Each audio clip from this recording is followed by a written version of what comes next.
জয় বাংলা, জয় বঙ্গবন্ধু। আমি বঙ্গবন্ধুর সৈনিক। শেখ হাসিনা আসবে, বাংলাদেশ আসবে। জয় বাংলা, জয় বাংলা। মুক্তিযুদ্ধের চেতনা নিয়ে রাজনীতি করি। মুক্তিযুদ্ধে ৭১-এর আওয়ামী লীগ সরকার নেতৃত্ব দিয়ে এদেশকে স্বাধীন করেছে। সেই দেশের একজন নাগরিক আমি। এই দেশটা সম্পূর্ণ বসবাসের অযোগ্য হয়ে পড়েছে। আপনারা এই দেশটাকে বসবাসের যোগ্য করে গড়ে তুলুন। জন্মই আজন্ম পাপ। এদেশে জন্মগ্রহণ করেছি, এটাই সবচেয়ে বড় অন্যায়।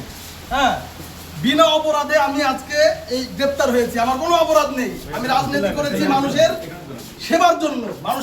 মানুষ শুধুমাত্র সাধারণ মানুষের সেবার জন্য রাজনীতি করেছি। আজকে আমাকে গ্রেপ্তার করা হয়েছে। আমি জয় বাংলার লোক, এটা আমার অপরাধ। এই অপরাধ যদি আমার অপরাধ হয়, এই অপরাধে আমি অপরাধী। তবে মনে রাখবেন আজকে যারা আমাকে অপরাধী বানিয়েছেন, কালকে কিন্তু আপনারাও অপরাধী হবেন, ভুলে যাবেন না। সামনের দিন এদেশের মানুষের মুক্তির জন্য শেখ হাসিনা এদেশে ফিরে আসবে এবং এদেশের মানুষের মুক্তি সে নিশ্চিত করবে ইনশাআল্লাহ। আমার কোনো মামলা নেই। আমাকে বিনা অপরাধে আটক করেছে। তবে আমি জনাব তারেক রহমান প্রধানমন্ত্রীর কাছে একটা বার্তা দিতে চাই। আজকে আপনি যে আমাদের রাজনৈতিক অধিকার নিষিদ্ধ করেছেন, আপনার দলের রাজনৈতিক অধিকারও একদিন নিষিদ্ধ হবে।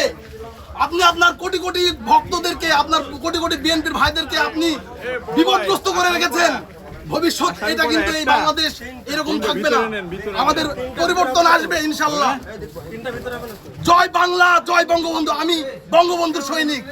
জেল কতদিন খাটাবেন আপনারা, সমস্যা নেই, জেল খাটতে রাজি আছি। কিন্তু এটা অপশাসন।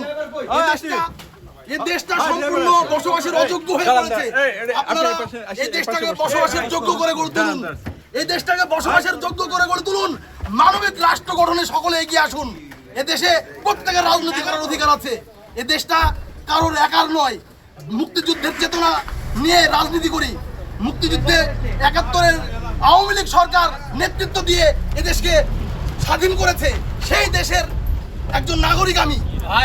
বাংলাদেশে শেখ হাসিনার প্রত্যাবর্তন ঘটবে এবং এদেশের মুক্তি হবে ইনশাআল্লাহ। শেখ হাসিনা আসবে, বাংলাদেশ